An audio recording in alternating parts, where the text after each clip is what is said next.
Hello everyone, this is a brand new type of videos on my channel. These videos will be about problems, issues and new updates on all of Apple products, especially Apple products, as I am repairing only Apple products. So I hope you enjoy this kind of videos. If you do, I will try to make them more and more in the future. Today in this first of its kind video, we'll talk about the most common problem in the MacBooks, the flexgate problem. But we'll not talk only about the flexgate problem, but also about the newer models, not the older models, with the flexgate problem, but also with the LCD problem, the newer issue. I don't think that it has been heard that much, but from my experience, from what I saw in different Facebook pages, that this problem is becoming more and more popular. Until this day, on the official Apple support service programs, there is no such issue as the flexgate problem. As you can see, the backlight service program. So first of all, I'm gonna talk about the backlight, the flexgate issue. Excuse me for my English, it's not my native language. I will try to explain as much as I can. The flexgate problem.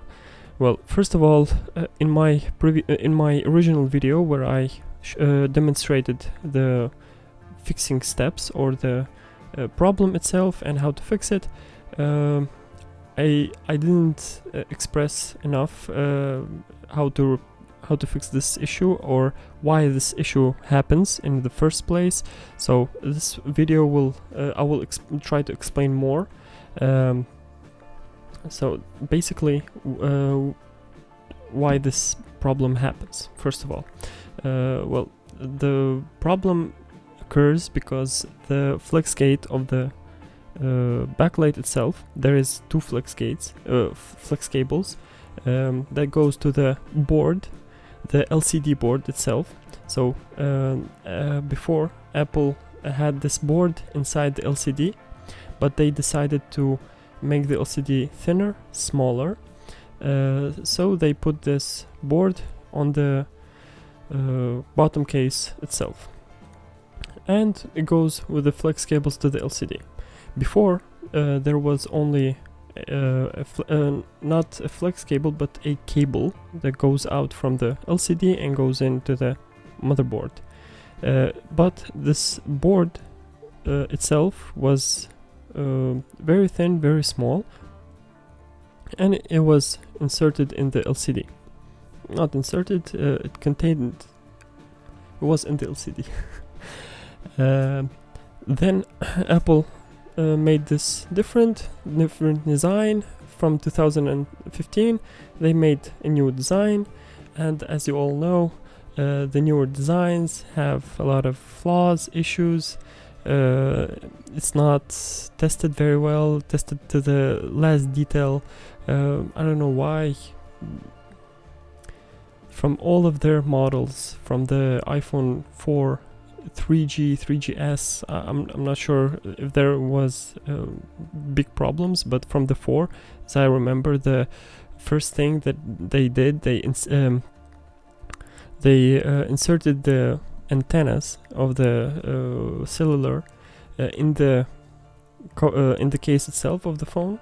So whenever you just cover the phone with your hands, or you're talking on the phone and you cover some type of area, the cellular signal just goes away, and then people just started put their phones in the cases, and also the signal goes away. So Apple announced that this is a software issue, and they You just need to update the software and everything is okay. So then goes the iPhone 4S. The 4S had the Wi-Fi issue. Massive problem. It was global. I remember fixing this issue like every day for 4 or 5 phones, and the biggest issue was it wasn't fixable because the chips, we didn't had a new chips. We when we ordered chips from China, the chips were used ones, so they were already taken from another phone. So basically when you solder the new chip, it's not fixing the problem entirely, it just for temporarily fix. So the problem after a few months comes back. Then we had the iPhone 5, which I don't recall that it had a lot of issues, a lot of problems, but it had its issues like the U2 chip. When Apple demonstrated the new chip, charging chip, the U2 chip, and the newer USB cable, lighting cable, and then came the 5S. It was just perfect in every way. Also, it had the U2 chip, the same problem basically, and after 2 or 3 years of using the iPhone 5S, there was a massive, I would say, defect, but it was also the quality of the manufacturing, or the quality of the manufacturing of the NAND chip itself. They demonstrated the new CPU, which was the 64 bits, and the 5 had the 32-bit. So when they demonstrated the new CPU, they had to upgrade the NAND chip or the memory chip. Basically, they installed a 64-bit NAND chip, and that NAND chip was not perfect. So it had its issue, but not right away. In the long term, it had issues, which was not that big of an issue, to be honest. Then came the 6. I think everybody heard of the 6. The iPhone 6 was just, from the first day, the case that bends by itself, the 6 Plus with the touch screen, with the white lines on the bar, and the touch screen just goes crazy, ghosting and stuff like that. So yeah, it was a big failure. Again, they didn't test the device, they didn't test the design fully. They just, okay, we are making this phone, we will put this chip, we will make it like this, the design of the board will be like this, we will put this. They care more of the external design for the phone to be beautiful, presentable and stuff like that, and not about the quality of the manufacturing and stuff like that. So that's a big issue, and I can't understand why people just keep on buying their phones and not complaining about it. I'm 100% sure that everyone is complaining, but they are not complaining that much. That made Apple stop for a moment and say, okay, we will fix this entire issue with the manufacturing, with the factory, and tell them that we need solution for this type of issues. People are paying money, and we need to do something about this. So this is a brief demonstration or history lesson about their design failure, design flaw.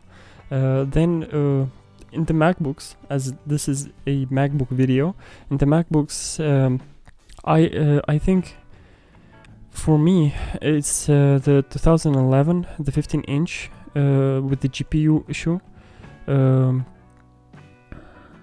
That was the biggest problem. The 2011 and 2010, the GPU, I think, if I'm not mistaken, these two years were not very successful in the MacBook area, because they used the GPUs, not the NVIDIA, but the Radeon. They had their issues. So until 2012, they weren't so successful in the MacBook area. But then they presented the Retina MacBooks. They were just fabulous, magnificent. Until 2015, there was literally, from 2012, late 2012, when they presented the first Retina MacBook, until 2015, the last Retina with the with an Apple logo that lights up and the MagSafe, they were just perfect, no problems whatsoever. The 15 inches had their issues a little bit, but not that I would recall that it was a factory defect that much, that huge of a factory defect. There were some issues. The 2015, the CPU just died by itself with no reason or why it's dead. The 15-inch had its I think the 2013 and 14 issue when you have two VGAs, the chip that controls the work of the VGAs, you needed to resolder it and you're good to go. So that brings us to the 2016, 2017, when they demonstrated the new MacBook, the new design. Again, that design was a huge failure, from the Type-C to the battery to the keyboard to the screen right now after many years. It was just an epic fail, I would say. The design flaws were just massive. So the flex cable, as they redesigned the whole MacBook, they had to put the board, the LCD board, somewhere, so they put it on the bottom case, which led to the fact that they needed something very thin, which was the flex cables, to use it as the connection between the LCD and the board. The problem is they used a very short flex cables for the LED and I think the camera, yes, the camera and the flood eliminator, the top notch that is in the top notch. Well, my question is, why in most cases the problem is the LED flex cable? It get damaged very quick, but the camera flex cable, it doesn't crack. I had a few days ago a MacBook which I fixed, and I was in shock. In fact, the LED flex cable was damaged, was cracked, but the camera was not.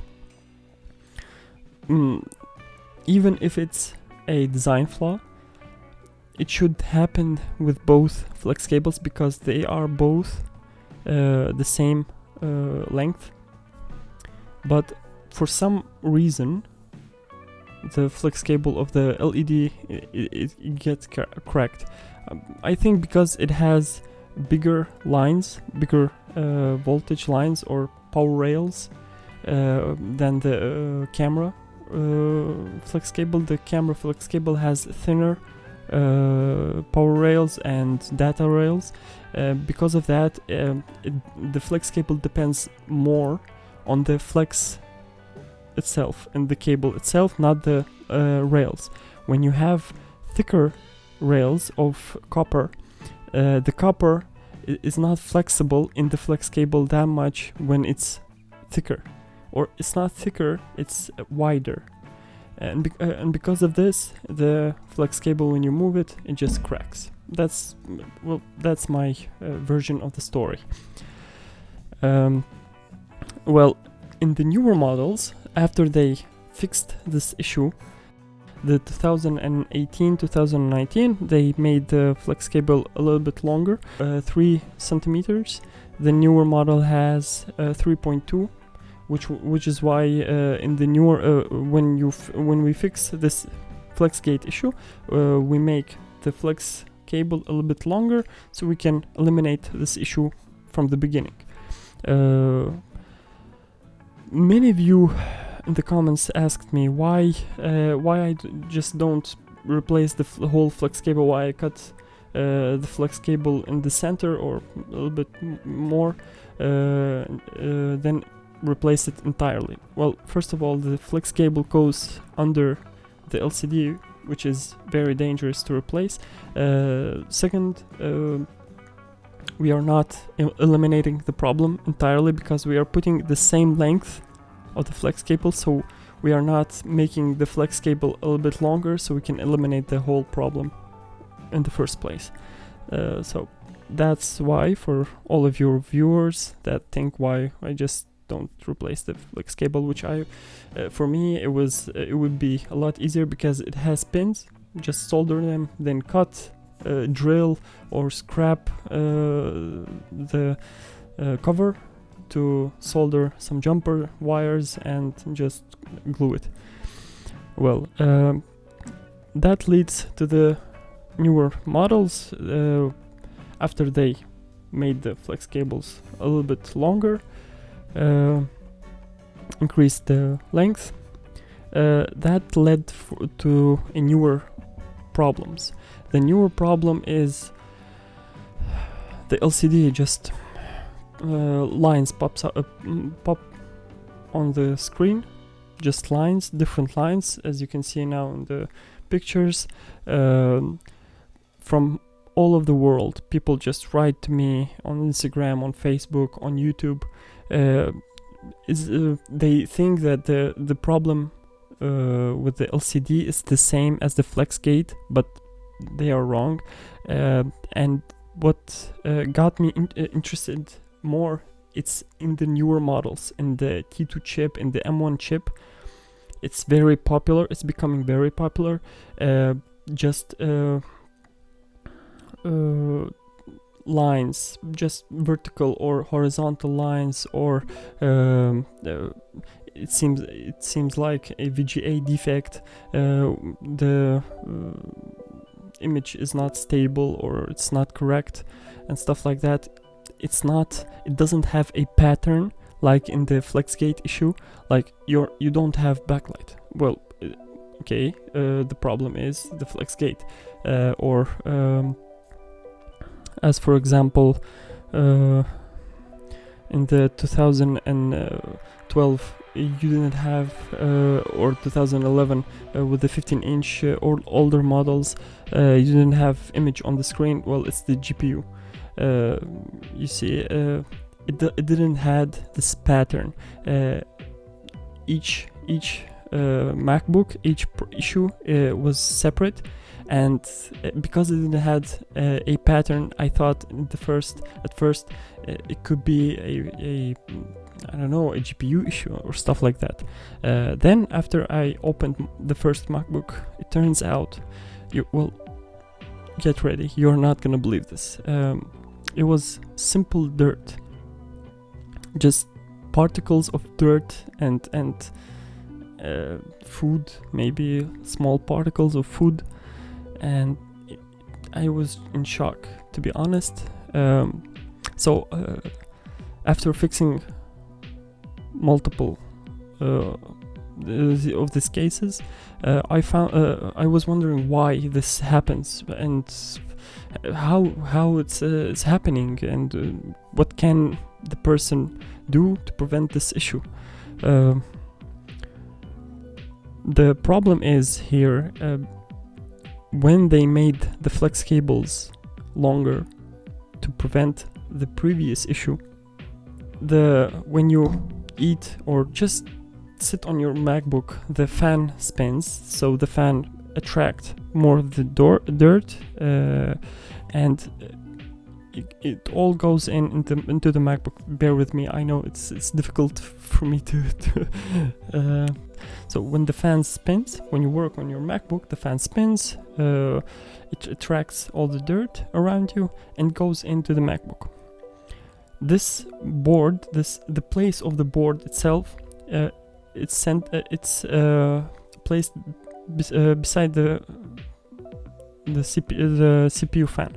So all of the dirt goes in and goes into that particular place, which is the LCD and the openings of the LCD itself. So it goes in there, the dirt just starts to attract other dirt, and becomes more dirt, and it all goes between the flex cables. The design of the flex cables, it has a cover to those flex cable, which is a little bit thick, to protect the flex cables and have a more of fine finish on the top of the LCD. So when you open it and close it, that dirt goes into that place.